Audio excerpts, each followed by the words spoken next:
Hello guys, welcome to the channel. आज हम 12 physics का चैप्टर फर्स्ट का टॉपिक कूलाम का नियम पढ़ेंगे और ये नियम जो है एग्ज़ाम के व्यू से बहुत ही इम्पॉर्टेंट है। तो मैं लिखता हूँ कूलम्स लॉ। तो इसका नियम बताने से पहले मैं आपको थोड़ा सा कुछ और बताना चाहूँगा। तो बताऊँगा क्या कि अभी तक आपने जो पढ़ा पुराना लेक्चर अगर आप देखे होंगे, इसके पहले का लेक्चर अगर आप देखे होंगे तो आपने पढ़ा होगा कि आवेश जो है, मान लीजिए कोई आवेश है, ये अपने चारों ओर एक क्षेत्र बनाता है। क्या बनाता है? क्षेत्र बनाता है। और इस मान लीजिए क्षेत्र इसका अपने चारों ओर ये क्षेत्र बनाया है। इस क्षेत्र में, इस एरिया में इसके प्रभाव का, इसके इफेक्ट का अनुभव किया जा सकता है। इसके प्रभाव का मतलब इस आवेश के प्रभाव का अनुभव किया जा सकता है। कहने का मतलब क्या है कि अगर इसके इस एरिया में इस आवेश, मान लीजिए आवेश Q है, ये आवेश Q है, ये आवेश Q है और इसका ये एरिया है, ठीक है, क्षेत्र है। और इस क्षेत्र में अगर हम कोई और आवेश लाते हैं, मान लीजिए ये Q1 आवेश है, हम एक और आवेश Q2 लाए हैं, ठीक है, कोई भी ऐसा धनावेश हो चाहे ऋणावेश हो। अगर इस आवेश के क्षेत्र में हम कोई और आवेश लेकर के आए हैं, तो जो ये दोनों आवेश है, ये दोनों आवेश है, इन दोनों के मध्य एक बल कार्य करेगा। इन दोनों के मध्य एक बल कार्य करेगा। कौन सा बल? या तो आकर्षण या तो प्रतिकर्षण, या तो आकर्षण या तो प्रतिकर्षण, या तो आकर्षण या तो प्रतिकर्षण। मतलब कि या तो खींचेगा या तो धक्का देगा, ठीक। तो हो सकता है ये आकर्षण हो सकता है प्रतिकर्षण हो। और आकर्षण कब होगा? जब दोनों आवेश विपरीत होंगे। विपरीत मतलब अगर एक प्लस है तो एक माइनस आवेश हो, एक माइनस है प्लस आवेश हो। अगर दोनों समान आवेश है तो प्रतिकर्षण होगा। कहने का मतलब अगर ये प्लस है तो ये भी प्लस हो, ये माइनस है तो ये भी माइनस हो, तो दोनों में प्रतिकर्षण होगा, धक्का देंगे। तो इसी जो इन दोनों के बीच में जो बल लग रहा है, आकर्षण और प्रतिकर्षण बल, इन दोनों के बीच जो बल लग रहा है F, जो बल F लगेगा, उसी का मान निकालने के लिए कूलाम ने एक नियम दिया। उसी मान को निकालने के लिए कूलाम ने एक नियम दिया, उसी को हम लोग अध्ययन करेंगे। सो बढ़ते हैं आगे।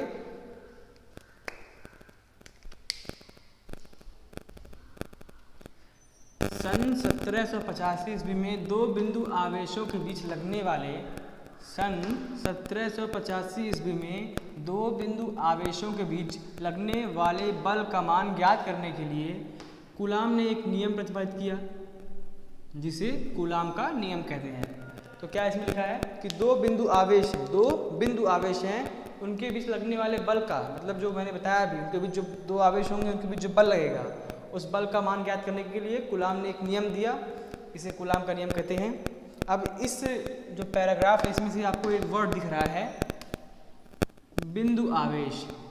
क्वेश्चन आ रहा होगा बिंदु आवेश क्या होता है, आपके माइंड में क्वेश्चन आ रहा होगा बिंदु आवेश क्या होता है। तो बिंदु आवेश होता क्या है? तो देखिएगा, यदि ये दो आवेश मान लीजिए मैंने मान लिया है, दो आवेश हैं, एक मान लीजिए मैंने Q1 नाम दे दिया, एक मान लीजिए मैंने Q2 नाम दे दिया, एक मैंने Q1 नाम दिया, एक मैंने Q2 नाम दिया। और मान लीजिए इनके बीच की दूरी है, इनके बीच की दूरी है ना। तो यदि इन आवेशों का आकार जो है, इन आवेशों का आकार इनके बीच की दूरी की तुलना में नगण्य हो, छोटा हो, इनके बीच की दूरी की तुलना में छोटा हो। मतलब ये जो आकार है इनका, ये इनका आकार जो है, इनके बीच की दूरी मतलब यहाँ से यहाँ तक की दूरी, इनका आकार यहाँ से यहाँ तक की दूरी के बीच में बहुत छोटा हो। देख लीजिए, आपको दिख रहा है ना, ये देखिए ये आवेश कितना छोटा लग रहा है और इनके बीच की दूरी कितनी अधिक लग रही है। तो अगर ऐसा होता है कि जो आवेश हैं उनका आकार उनके बीच की दूरी की तुलना में नगण्य हो, छोटा हो, बहुत छोटा हो, तो जो आवेश हैं वो कहलाएंगे बिंदु आवेश, ठीक है। ये भी देख लीजिए, इसका साइज देख लीजिए आप, और ये देखिए आवेश के बीच की दूरी देख लीजिए। और अगर ऐसा होता है कि उनका आकार जो है, इनका आकार आवेशों का आकार इनके बीच की दूरी की तुलना में बहुत छोटा हो, तो ये आवेश कहलाएंगे बिंदु आवेश। क्या कहलाएंगे? बिंदु आवेश। बिंदु आवेश का मतलब तो मैंने बता दिया। अब बढ़ते हैं कूलाम के नियम के बारे में। कूलाम ने बताया क्या, ठीक है। अब देखिए आप,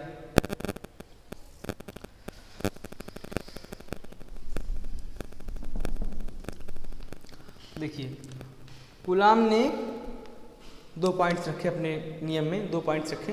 देखिए कौन कौन से। पहला क्या है, पहला कौन सा पॉइंट है, पहला जो पॉइंट है कि जो आवेशों के बीच लगने वाला जो बल है, मतलब बल निकालना है ना हमें, तो लगने वाला जो बल है, या फिर पूरा लिखता हूँ, आवेशों के बीच लगने वाला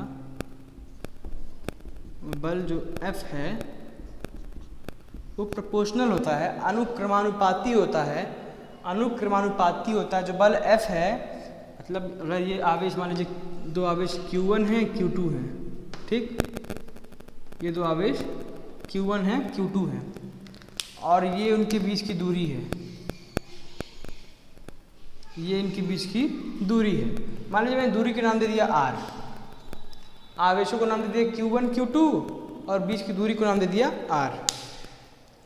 यदि ये 2 आवेश Q1 और Q2 हैं और ये इनके बीच की दूरी R है, मैंने 2 आवेश मान ली Q1 और Q2 और ये उनके बीच की दूरी R है। अब इन दोनों के बीच जो बल F लगेगा, इन दोनों के बीच जो बल F लगेगा, बल को मैंने नाम दे दिया F, और उस बल F का मान हमें निकालना है फॉर्मूले के रूप में। फॉर्मूला इसका निकालना है हमें, इसका मतलब कूलाम ने नियम दिया है, उसी नियम को हम फॉर्मूले में बदलेंगे। आप देखिए ध्यान से, देखिए आवेशों के बीच लगने वाला बल कूलाम ने बताया, कूलाम ने ये बताया कि आवेशों के बीच जो लगने वाला बल F है, आवेशों के बीच Q1 और Q2 के बीच लगने वाला बल जो F है वो अनुक्रमानुपाती होता है, अनुक्रमानुपाती होता है Q1 इंटू Q2 के, मतलब Q1 गुणे Q2 के, ठीक है, Q1 और Q2 के गुणनफल के, ठीक है। मतलब कि अगर Q1 या Q2 में से दोनों में से कोई बढ़ेगा तो F का मान भी बढ़ेगा, और दोनों में से कोई घटेगा, दोनों में से कोई भी घटेगा तो Q का मान, दोनों में से कोई भी घटेगा तो F का मान घटेगा, और दोनों बढ़ेगा तब भी F का मान बढ़ेगा। अनुक्रमानुपाती का मतलब यही होता है, ठीक है। दूसरा पॉइंट क्या कहा उन्होंने, इसको मैं नाम देता हूँ A, ठीक। दूसरा देखिए क्या कहा उन्होंने,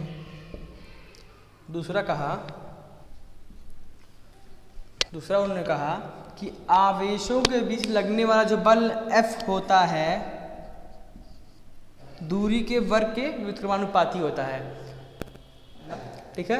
इसको मैंने नाम दे दिया B, ठीक। अब देखिए इन दोनों को मैं मिला दूँ, अगर इन दोनों को मैं मिला दूँ A व B से, A व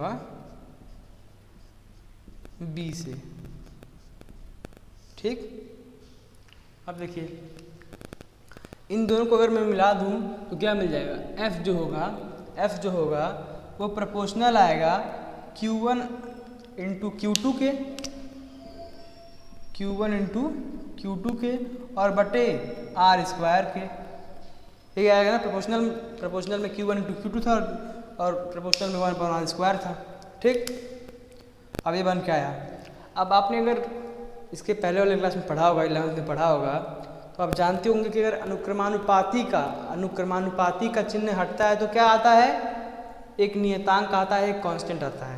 तो यहाँ पे अगर हम अनुक्रमानुपाती का चिन्ह हटा देंगे तो कांस्टेंट आएगा,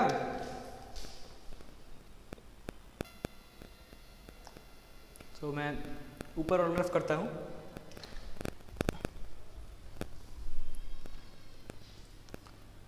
देखिए जो F आएगा वो बराबर होगा, बराबर कर देंगे, अगर हम बराबर लगाएंगे तो एक कांस्टेंट जुड़ेगा। मैंने कांस्टेंट को नाम दे दिया स्मॉल के, ठीक है, कोई भी नाम दीजिए फर्क नहीं पड़ता, मैंने स्मॉल के नाम दिया है K into Q1 Q2 upon R square. मतलब कि अनुक्रमानुपाती का चिन्ह हटा है, अनुक्रमानुपाती का चिन्ह हटा है, ये वाला चिन्ह हटाएंगे तो एक कांस्टेंट जुड़ेगा K और बाकी सब यही नोट हो जाएगा, ठीक। अब देखिए अभी जो K है इसे कहते हैं के को कहते हैं कूलाम नियतांक।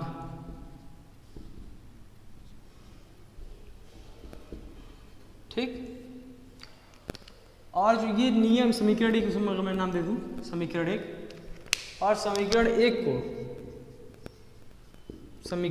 एक को क्या कहते हैं, कूलाम का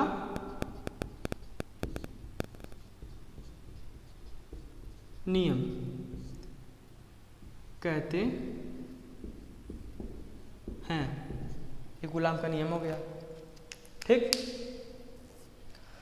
अब देखिए, अब इस k की वैल्यू निकालने के लिए एक कंडीशन होता है।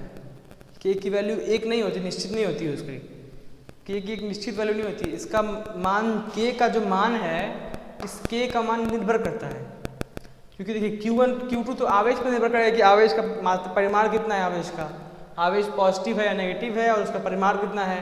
r मतलब r जो है वो डिपेंड करेगा कि उनके बीच की दूरी कितनी है। लेकिन जो k है ये इसकी एक निश्चित वैल्यू नहीं है, इसकी एक निश्चित वैल्यू नहीं है, ये किसी पे निर्भर करता है, ये किसी पे निर्भर करता है। और किस पे निर्भर करता है मैं बताता हूँ आगे।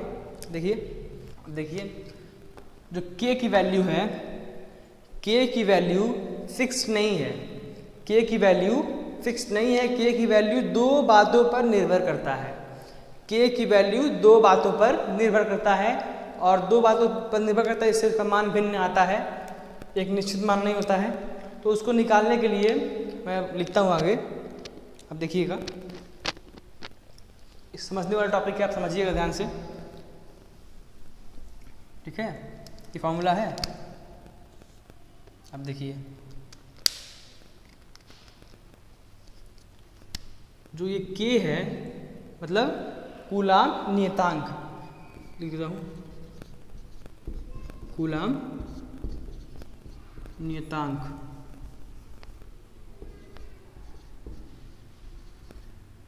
कूलाम नियतांक का मान दो बातों पर निर्भर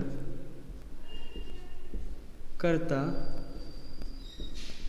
है। दो बातों पर निर्भर करता है। पहला पॉइंट क्या है, मात्रकों की पद्धति,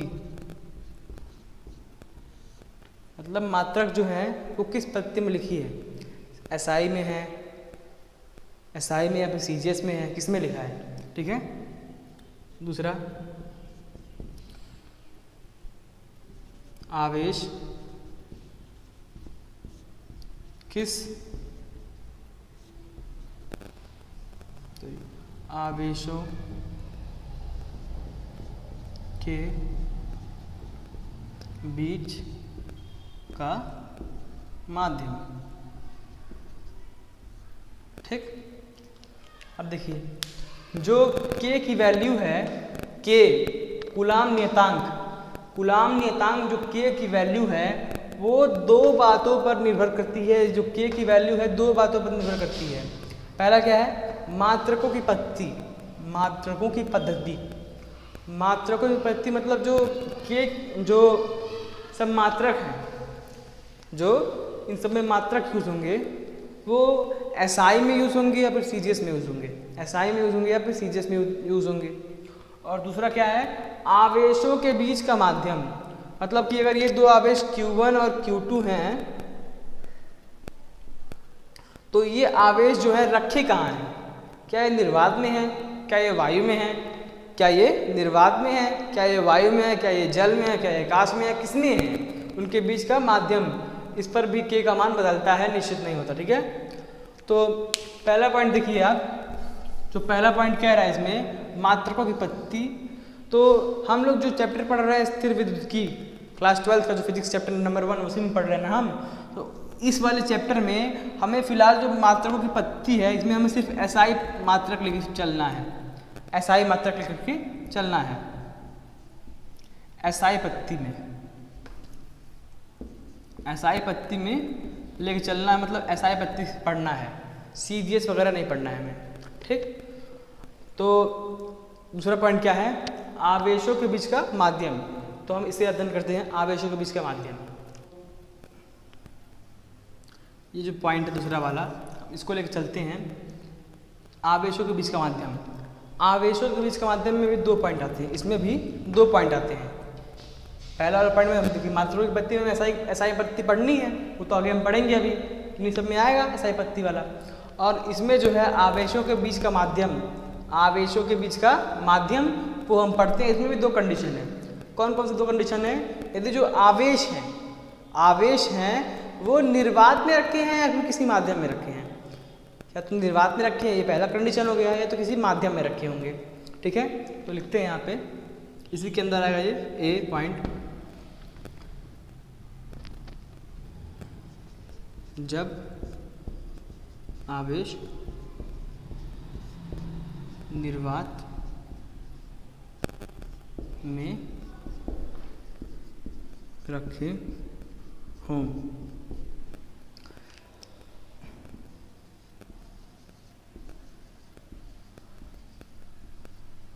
हाँ, जब आवेश निर्वात में रखे हों, तो K की वैल्यू होती है K = 1/4 पाई एप्सिलॉन नॉट। इसे कहते हैं एप्सिलॉन नॉट, ठीक है। जब आवेश निर्वात में रखे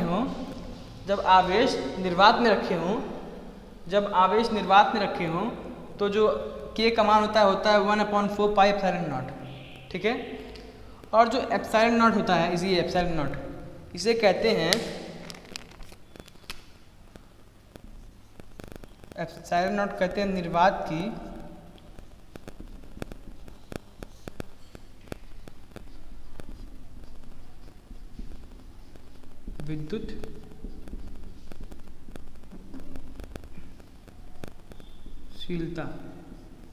निर्वात की विद्युतशीलता।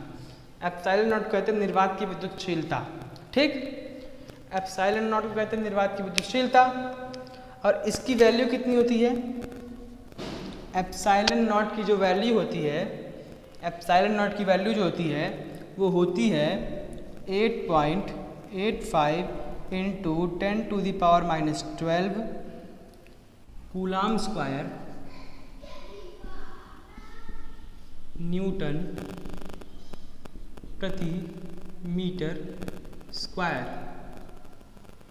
ये इसका मात्रक होता है।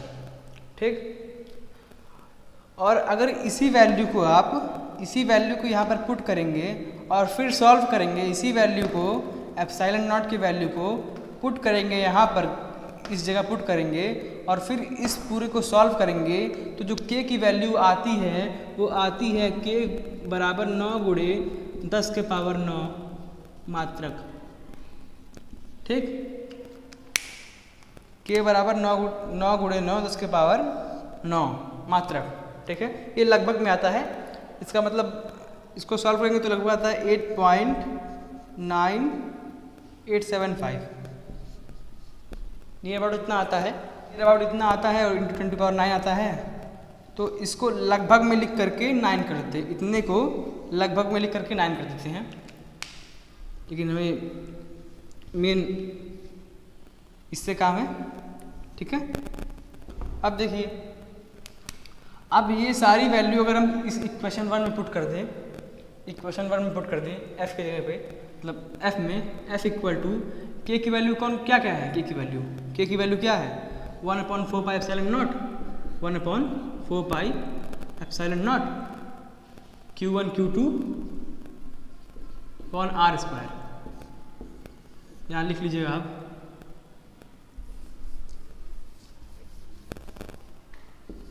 समीकरण 1 से लिख लीजिएगा। समीकरण 1 से लिख लीजिएगा आप लोग। समीकरण 1 में K की जगह पे सारी वैल्यू पुट करने पर, समीकरण 1 में इसकी जगह पे सारी वैल्यू पुट करेंगे इस K की जगह पर। ठीक, तो K की जगह पर वैल्यू पुट करेंगे तो K का मान कितना था? इतना ही था ना, 1/4 पाई एप्सिलॉन नॉट। पुट कर दिए, इतना आ गया। और या फिर इसको लिख सकते हैं F इक्वल टू 9 गुणे 10 के power 9 into Q1 Q2 upon R square. के की वैल्यू इतनी भी थी ना, के की वैल्यू इतनी भी तो आई थी, तो उनमें से कोई लिख सकते हैं आप। ठीक है, तो ये इतनी वैल्यू कब आई है, के की इतनी वैल्यू कब आई है, जब जो आवेश हैं, आवेश जो हैं, आवेश Q1 Q2 हैं वो निर्वात में रखे हों। किसमें? निर्वात में, जहाँ पे कोई माध्यम ना हो, कोई माध्यम ना हो। ठीक, तब इसकी वैल्यू आई है 9 गुणे 10 के पावर 9। ठीक, अब देखिए इसमें छोटा सा काम करना है। जो एप्सिलॉन नॉट है ना, एप्सिलॉन नॉट है, उसका मात्रक और विमा निकालना है। मात्रक तो अब निकाल दिए हैं, लेकिन ये कैसे निकला इसको अब निकालते हैं सही से, और इसमें फिर निकालेंगे विमीय सूत्र। ठीक है, मिटाते हैं पहले हम इसको। मात्रक तो हम लिख दिए हैं, लेकिन इसको ये इतना आया कैसे मात्रक और इसका विमा कितना होगा वो हम निकालते हैं, प्रूफ करते हैं। एग्जाम में 1 नंबर या 2 नंबर क्वेश्चन में पूछता है कि इसका विमीय सूत्र बताइए या मात्रक बताइए। F की ये वैल्यू आई है, यहाँ लिखता हूँ मैं F equal to 1/4 pi epsilon naught Q1 Q2 upon R square. R क्या है? दूरी है। Q क्या है? दोनों Q1 Q2 आवेश है। ठीक है, अब इस क्वेश्चन से हमें एप्सिलॉन नॉट का मात्रक निकालना है। ठीक है, अब मैं क्या ये कर सकता हूँ कि एप्सिलॉन नॉट को इधर भेज दूँ, F को उधर ले आऊँ। एप्सिलॉन नॉट इधर भाग में है, इसको मैं इधर भेज दूँ और F को इधर लेते आऊँ। हो सकता है? बिल्कुल हो सकता है। एप्सिलॉन नॉट को मैं इधर ले आया और F को मैंने भेज दिया इधर 1/4 pi epsilon naught equal to 1/4 pi epsilon naught के F आ गया, F Q1 Q2 upon R square. ठीक, चूंकि हमें निकालना क्या है? मात्रक और विमीय सूत्र। तो मात्रक और विमीय सूत्र में हमें कांस्टेंट का कोई काम नहीं होता, कांस्टेंट का कोई काम नहीं होता।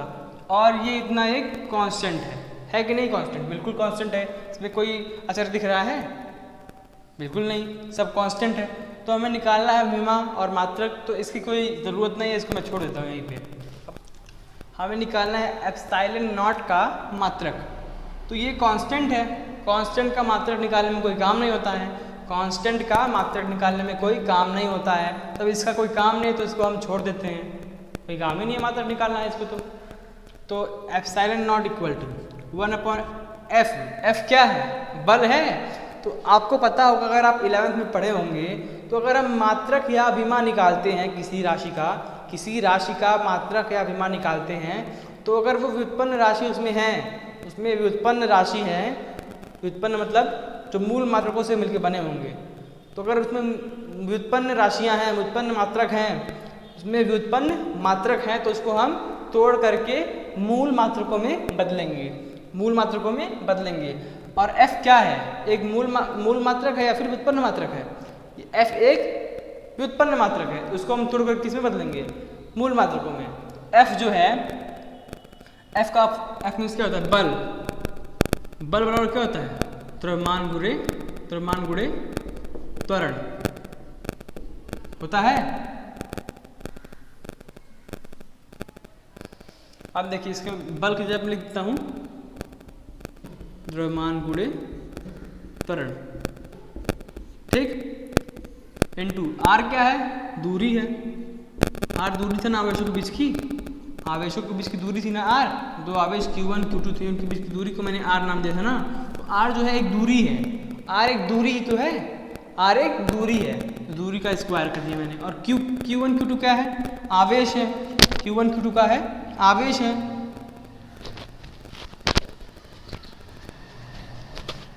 Q1 Q2 क्या है? आवेश है। मैंने आपको बताया कि आवेश जो है, इसका फॉर्मूला क्या होता है? आवेश बराबर विद्युत धारा गुणे समय। आवेश बराबर विद्युत धारा गुणे समय। तो मैं सबके यहाँ लिखता हूँ, ये आवेश है, विद्युत धारा गुणे समय इनटू, ये तो इस वाले के लिए लिखा मैंने, अब इस वाले की आवेश के लिए लिखी तो धारा गुणे समय। अब देखिए अभी भी इसमें कोई ऐसा राशि है जो व्युत्पन्न राशि हो, व्युत्पन्न मात्रक हो, कोई है? विद्युत धारा जो है ये एक मूल मात्रक है, समय मूल मात्रक है, विद्युत धारा तो मूल मात्रक है, दूरी मूल मात्रक है, द्रव्यमान मूल मात्रक है, त्वरण व्युत्पन्न मात्रक है। त्वरण एक व्युत्पन्न मात्रक है, इसको हम अभी तोड़ेंगे, तोड़ के किस में बदलेंगे? मूल मात्रकों में। तो त्वरण का फॉर्मूला अगर आप जानते होंगे, त्वरण इक्वल टू दूरी बटे समय का स्क्वायर होता है। तो यहाँ पे मैं त्वरण का पुट करता हूँ वैल्यू 1 अपॉन द्रव्यमान इक्वल टू त्वरण मतलब दूरी बटे समय का स्क्वायर। विद्युत धारा दो बार है, विद्युत धारा का स्क्वायर कर सकता हूँ मैं।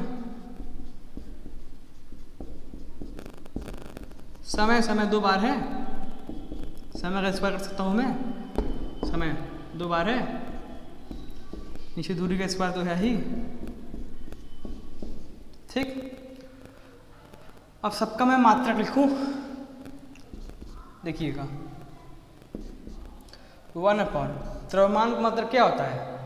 केजी होता है, द्रव्यमान का मात्रक केजी होता है, इनटू दूरी का मात्रक क्या होता है? मीटर होता है, मीटर। ठीक, समय का मात्रक क्या होता है? सेकंड होता है, सेकंड का स्क्वायर हो जाएगा अपॉन विद्युत धारा का मात्रक क्या होता है? एम्पियर होता है, हाँ एम्पियर होता है, तो एम्पियर का स्क्वायर। समय का मात्रक सेकंड होता है, सेकंड का स्क्वायर। ठीक, अपन दूरी है, दूरी का क्या होता है मात्रक? मीटर का स्क्वायर। ठीक, ऊपर का मैं रफ करता हूँ, बताता हूँ फिर।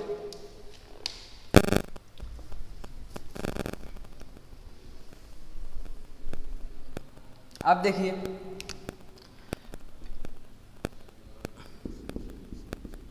F equal to epsilon naught equal to 1 upon K जी, काम कीजिए सेकंड स्क्वायर है, इसको आप दीजिए ऊपर, बटे में है, ऊपर जाएगा बटे में है, तो यहाँ पे देख लीजिए 1 अपॉन के जी है इंटू मीटर इक्वल टू, तो देखिए एप्सिलॉन नॉट इक्वल टू के जी इंटू मीटर, और सेकंड स्क्वायर को मैंने भेज दिया ऊपर, तो हो जाएगा सेकंड का स्क्वायर, और यहाँ पे एम्पियर स्क्वायर था, और एक सेकंड स्क्वायर यहाँ अलग से था। ठीक, बचा नीचे क्या? मीटर स्क्वायर बचा, यहाँ मीटर था, मीटर स्क्वायर भी यहाँ पे भी था, मीटर स्क्वायर यहाँ पे था, मैंने यहाँ पे नोट कर दिया। ठीक, अब देखिए 1 मीटर और 1 मीटर स्क्वायर, मीटर और मीटर स्क्वायर क्या हो जाएगा? मीटर क्यूब हो जाएगा। और देखिए सेकंड, एक मिनट, एम्पियर स्क्वायर था ये, मैंने एम्पियर स्क्वायर से नोट कर दिया। सेकंड का स्क्वायर और सेकंड का स्क्वायर, सेकंड का पावर 2 और सेकंड का पावर 2 मिलकर क्या हो जाएगा? सेकंड का पावर 4 हो जाएगा। हो गया। अब देखिए एम्पियर का स्क्वायर ऊपर इंटू सेकंड का power 4 upon kg metre cube, ये हो गया एप्सिलॉन नॉट का मात्रक। इतना लंबा हुआ इसका मात्रक। अब हम निकालते हैं इसका विमा। मात्रक निकल गया तो विमा तो हुआ ही है, एप्सिलॉन नॉट हो गया। एम्पियर को विमी सूत्र के रूप में लिखना तो क्या लिखते हैं? ए, और ए का स्क्वायर है। ठीक, सेकंड टाइम क्या लिखते हैं? टी लिखते हैं, टी का पावर 4 है, 4 हो गया अपॉन केजी क्या लिखते हैं? एम लिखते हैं ना, मास। मीटर है ना, यहाँ मीटर क्या लिखते हैं? एल लेंथ, एल का क्यूब। अब सबको ऊपर ले आते हैं,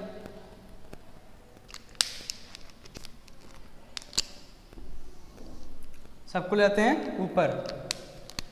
एप्सिलॉन नॉट इक्वल टू, अब देखिए m जाएगा ऊपर, यहाँ इस पे +1 चार्ज है, ऊपर जाएगा तो -1 चार्ज हो जाएगा, m पावर -1।